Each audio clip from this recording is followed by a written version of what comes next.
আর কেউ বাইরে আসিস নাকি রে? তাড়াতাড়ি ভিতরে চলে আয়, তোদের ইন্টারভিউটা নিয়ে আমাকে তাড়াতাড়ি ঘরে যেতে হবে। বইয়ের আবদার। আয় আয়, কে আসিস আয়। স্যার, আমার খুব তাড়াতাড়ি বাড়ি ফিরতে হবে। বইয়ের খুব শখ, ওই মাছের মাথা দিয়ে মুড়িখণ্ড খাবে। মাছের মাথাটা কিনে নিয়ে এসেছি, ওই তখন থেকে আমার পেটটা যেমন কেমন করছে। ঠিকই বলেছেন, আমার মনের কথাটা আপনি একদম ঠিক বলেছেন। তাড়াতাড়ি বাড়ি যেতে হবে আমাকে। April I come in sir. April I come in? ওটা আবার কি ভাষা? ওটা এপ্রিল আই কামিন হবে না, ওটা মে আই কামিন হবে। তুমি এসেছো ইন্টারভিউ দিতে? স্যার, আপনি ভুল বলছেন, আমি একদম ঠিক বলছি। আপনি বলছেন মে আই কামিন। মে মাস তো শেষ হয়ে গেছে, এটা তো এপ্রিল মাস চলছে, তাই তো আমি বললাম এপ্রিল আই কামিন। আপনি ক্যালেন্ডার খুলে দেখুন, আমি একদম ঠিক বলছি। আমি ইন্টারভিউ দিতে এসেছি, আমি জানবো না? আমাকে তো সব জেনে রাখতেই হবে। কি আজে বাজে বলছো তুমি? তুমি কি এখানে ইন্টারভিউ দিতে আসছো না এখানে ফাজলামি করতে আসছো? হ্যাঁ, এটা ইন্টারভিউ রুম, ঠিক আছে? ফাজলামি করার জায়গা নয়।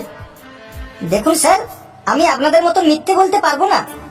যেটা সত্য সেটাই আমি বলবো। মে মাস চলে গেছে, আমি মে আই কামিং তো বলতেই পারবো না। যেটা সত্য, আমি এপ্রিল মাসে ইন্টারভিউ দিতে আসছি, আমি এপ্রিল আই কামিংই বলবো। তাতে আপনি ইন্টারভিউ নিতে ইচ্ছা যায় নিন, না হলে কিন্তু আমি উপর মহলে কমপ্লেন করে দেবো। আচ্ছা আচ্ছা, ঠিক আছে, তোমাকে এত কোথাও কমপ্লেন করতে হবে না। তুমি মাথাটা ঠান্ডা করে চেয়ারে বসো তো, তোমার ইন্টারভিউ নিয়ে আসছে। আচ্ছা, তোমার ব্যাপারে এবার কিছু বলো তো শুনি, মানে তোমার কোয়ালিফিকেশন। স্যার, আমার নাম পাশুনি, আমার বাবার নাম কোদাল, আমার দাদুর নাম কুড়াল, আমার ঠাকুমার নাম ছাগনি। এসব তুমি কি বলছো? তোমার ব্যাপারে তোমার কি কোয়ালিফিকেশন আছে সেটা তুমি আমাদেরকে বলো। তুমি এসব কি বলছো আমাদেরকে? স্যার, যারা আমাকে খাইয়ে পড়িয়ে এত বড় করলো, তাদের নামটাই যদি না প্রথমে রাখতে পারলাম, তাহলে আমি কিসের সন্তান? আমার বাবা মায়েরই বা কি মর্যাদা রইলো? আমার দাদু ঠাকুমারই বা কি মর্যাদা থাকবে এখানে? তাদের নামটাই তো সবার প্রথমে দিতে হবে, তাই না? আচ্ছা, তুমি তো তোমার ঘর গোষ্ঠী সকলের নাম বললে, কই তোমার মায়ের নামটা তো বললে না? তোমার মায়ের নাম নিশ্চয়ই কাটারি। আরে বাহ স্যার, আপনি কিভাবে জানলেন আমার মায়ের নামটা? আরে চুপ করো তুমি। তুমি যেইভাবে তোমার ফ্যামিলি ব্যাকগ্রাউন্ড বলছো, সেই হিসাবে তো তোমার মায়ের নামটা যে কেউ বলে দেবে তোমার মায়ের নাম কাটারি। আমি তোমাকে বলে দিচ্ছি, তোমার বাড়ি নিশ্চয়ই কামারপাড়ায়। আরে বাহ বাহ স্যার, আপনি কিভাবে জানলেন আমার বাড়ি কোথায়? আপনি কি আমাদের বাড়িতে গিয়েছিলেন কখনো? সবার আগে তুমি বলো, তুমি এখানে কি করতে এসেছো? কেন স্যার, আমি এখানে সানি লিওনের ব্লু ফিল্ম দেখতে এসেছি আর হ্যান্ডেল মারতে এসেছি। এই, তুমি এটা কি বললে? কেন স্যার, আমি এখানে চাকরির ইন্টারভিউ দিতে এসেছি। তারপরেও যদি আপনি আমাকে জিজ্ঞেস করেন কি করতে এসেছিস, তাহলে আমি আর কি বলবো স্যার? এরকম কথা বললে মাথা গরম হয়ে যাবে না? আপনিই বলুন। আচ্ছা বেশ বেশ, তুমি তো কামারপাড়া থেকে এসেছো সেটা আমি বুঝতেই পারলাম, কিন্তু তুমি কোন রাজ্য থেকে এসেছো ইন্টারভিউ দিতে সেটাই তো তুমি বললে না। স্যার, আমি বুক ফুলিয়ে বলতে পারি, আমি পশ্চিমবাংলা থেকে এসেছি, মানে ওয়েস্ট বেঙ্গল। আচ্ছা, তার মানে তুমি মাননীয় মমতা বন্দ্যোপাধ্যায়ের রাজ্য থেকে এসেছো তুমি? দেখেছেন তো স্যার, আপনিও কেমন একেবারেই চিনে ফেললেন। এই জন্যই তো লেবড়া আমি গর্বিত আমার পশ্চিমবাংলাকে নিয়ে। এই, তুই আগে চুপ কর। আমি কালকে খবরে তোদের মমতা বন্দ্যোপাধ্যায়কে আমি দেখেছি। স্যার, আপনি নিশ্চয়ই আমাদের মুখ্যমন্ত্রীকে ভারত রত্ন অ্যাওয়ার্ড নিতে দেখেছেন। এই জন্যই তো আমরা গর্বিত আমাদের মুখ্যমন্ত্রীকে পেয়ে। আমাদের জীবনটা ধন্য হয়ে গেল। এরকম একটা মুখ্যমন্ত্রী যে ভারত রত্ন অ্যাওয়ার্ড নিয়ে আমাদের পশ্চিমবাংলায় মুখ্যমন্ত্রী হয়ে রয়েছে, আমরা গর্বিত, আমাদের জীবনটা স্যার ধন্য হয়ে গেল। এই, তুই চুপ কর চুপ কর, আর কিছু বলিস না। জীবন ধন্য মারাচ্ছে 26 হাজার চাকরি খেয়ে নিয়ে গোটা রাজ্য চলছে, এদিকে জীবন ধন্য মারাচ্ছে। ওটা জীবন ধন্য নয়, ওটা জীবন ধন হয়ে গেল, জীবন ধন হয়ে গেল, বুঝলি? আরে ভাই, এসব আপনি কি বলছেন? 26 হাজার চাকরি হচ্ছে আমাদের রত্ন। ওটা খেয়েছে বিজেপি আর সিপিএম মিলে। ওরা দুজনে হাতে হাত মিলিয়ে ওই 26 হাজার চাকরি খেয়ে নিয়েছে। আরে মমতা বন্দ্যোপাধ্যায় তো আমাদের ওয়েস্ট বেঙ্গলের রত্ন, ভারত অ্যাওয়ার্ড পাওয়া রত্ন। আপনি কি আজে বাজে কথা বলছেন? দেখুন মারা, মুখ সামলে কথা বলুন, নাহলে কিন্তু আমার গায়ে বইছে গরম রক্ত। আমি হচ্ছি ভারত রত্ন অ্যাওয়ার্ড পাওয়া মাননীয় মুখ্যমন্ত্রী মমতা ব্যানার্জির ভক্ত। আরে বালমুখো, তোরা যে পশ্চিমবাংলায় আছিস, গর্বিত গর্বিত করছিস, তোদেরকে মমতা ব্যানার্জি কি দিয়েছে শুনি? কেন মারা, কি দেয় নাই? আজকে বিয়ে করে নিয়ে আসলে কালকে বইয়ের অ্যাকাউন্টে 1000 টাকা করে ঢুকতে শুরু করে দিল। তারপর কন্যাশ্রী, যুবশ্রী, বার্ধক্য ভাতা, বিধবা ভাতা, ছাতা, মাথা, সাইকেল, মোবাইল সবকিছুই তো দিচ্ছে। আপনাদের মানে যতই দাও কেন, আপনাদের তাতেও কম পড়ে যায়।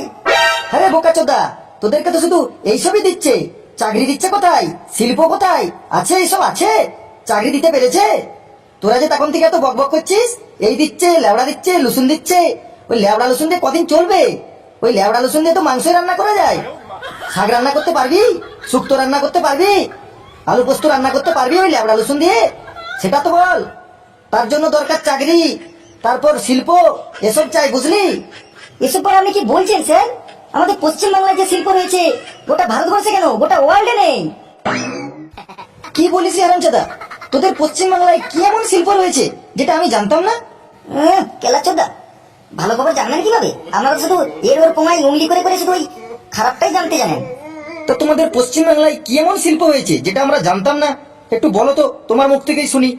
কেন স্যার, আমাদের পশ্চিম বাংলায় আমাদের ভারতরত্ন মাননীয় মুখ্যমন্ত্রী আমাদের ভবিষ্যতের কথা মাথায় রেখে বিশাল বড় একটা চপ শিল্প গড়ে তুলেছে। হ্যাঁ, চপ শিল্প? এটা আবার কোন ধরনের শিল্প? এরকম শিল্প তো আমি বাপের জন্য দেখিনি। বাবা, এটাই তো আমাদের শিল্প। আমাদের ভারতরত্ন মাননীয় মুখ্যমন্ত্রী আমাদের ভবিষ্যতের দিকে তাকিয়ে এই শিল্পটা গড়ে তুলেছে। এসব শিল্প আপনি দেখবেন কোথায়? এটা শুধু আমাদের ভারতরত্ন মাননীয় মুখ্যমন্ত্রী এই পশ্চিম বাংলাতেই শুধু দেখতে পাবেন, বুঝলেন স্যার? আর কিছু বছর বাদে দেখবেন কেউ আর মাস্টার হতে চাইবে না, কেউ আর জজ হতে চাইবে না, কেউ আর ডাক্তার হতে চাইবে না, বুঝলেন? তাহলে সবাই কি করবে? কেন স্যার, সবাই চপ বাজবে। এই হারামজাদা, এত পড়াশোনা করে স্টুডেন্টরা লাস্টে চপ বাজবে কেন স্যার? ভাজবে না কেন?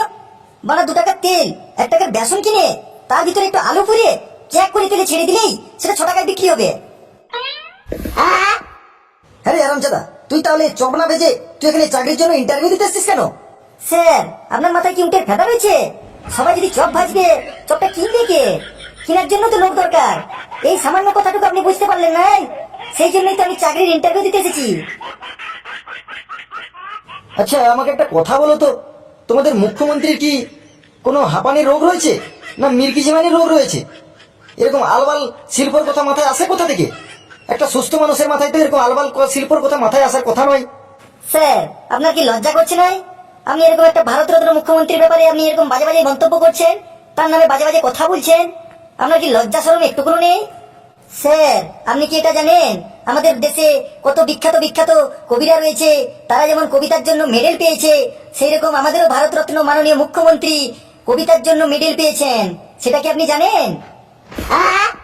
ও বাবা, তোমাদের ভারতরত্ন মাননীয় মুখ্যমন্ত্রী কবিতাও লেখেন নাকি? কই, এটা তো জানতাম না। বাবা, তাহলে বুঝতে পারলেন তো, এমনি এমনি ভারতরত্ন অ্যাওয়ার্ড পাওয়া যায় না। তাহলে সব মুখ্যমন্ত্রীরাই ভারতরত্ন অ্যাওয়ার্ড পেয়ে যেত, বুঝলেন স্যার? আচ্ছা, তোমাদের মুখ্যমন্ত্রী কি এমন কবিতা লিখেছিলেন যার জন্য মেডেল পেয়েছেন? একটু শোনাও দেখি না আমাদের।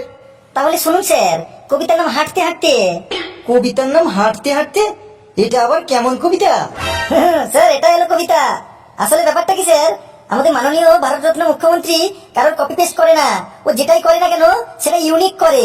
তাই জন্য কোন দেশের সাথে আমাদের দেশে মিল খায় না। আর আমাদের দেশে ওই জন্যই ভারতরত্ন মুখ্যমন্ত্রী রয়েছে আর অন্য দেশে নেই, বুঝলেন স্যার? তাহলে স্যার শুরু করি। বিশ্বকবি মমতা বন্দ্যোপাধ্যায়ের লেখা হাঁটতে হাঁটতে। আমি যখন হাঁটি আমার মাথা তখন হাঁটে, হাঁটি হাঁটি মামা বলে আমার পায়ের হোঁচট মাথার বেয়াদবি। এই, ওরে থাম থাম থাম, ওরে তোর কবিতা শুনে তো আমার মাথায় বেয়াদবি শুরু হয়ে যাবে রে। ওরে থাম রে, থাম, চুপ চুপ চুপ। স্যার, আপনি জানেন এই কবিতাটা লেখার জন্য আমাদের ভারতরত্ন মুখ্যমন্ত্রী মমতা বন্দ্যোপাধ্যায় মেডেল পর্যন্ত পেয়েছেন। আচ্ছা, পশ্চিমবাংলার গর্বিত পাশনি তোমাদের ওই ভারতরত্ন মুখ্যমন্ত্রীকে এইসব মেডেল দেয় কি? কেন স্যার, কে আবার দেবে? আমাদের ভারতরত্ন মুখ্যমন্ত্রী নিজেই কিনে নিজেই নিয়ে নেয়। আচ্ছা, এতখানে বুঝলাম পুরো ব্যাপারটা।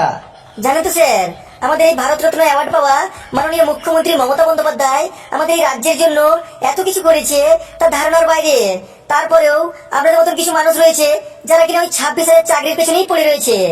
হ্যাঁ ভাই কেলাচুদা, তোদের সরকার যে হারে দুর্নীতি করেছে তার জন্য কত যোগ্য শিক্ষকের চাকরি চলে গেছে, তুই কি সেইসব খবর রাখিস? দেখলেন তো স্যার, সেই বলা ঘুরে ফিরে সেই 26,000 চাকরিতে এসেই পড়ছেন আপনারা। ছাড়ুন তো এসব চাকরি বাকরি, চলুন সবাই মিলে ভারতরত্ন মাননীয় মুখ্যমন্ত্রীর কথা মাথায় রেখে আমরা এই রাজ্যটাকে চপ শিল্পে ভরিয়ে তুলি। আজ থেকে আমরা পড়াশোনা সব ছেড়ে দিয়ে সবাই মিলে নিজেদের ভবিষ্যতের কথা মাথায় রেখে চপ ভাজাটাকে আমাদের লক্ষ্য হিসেবে করে তুলি। কারণ আমার দৃঢ় বিশ্বাস ভারতরত্ন মাননীয় মুখ্যমন্ত্রী একদিন এই রাজ্যটা চপ ভেজেই গান মেরে দিবে।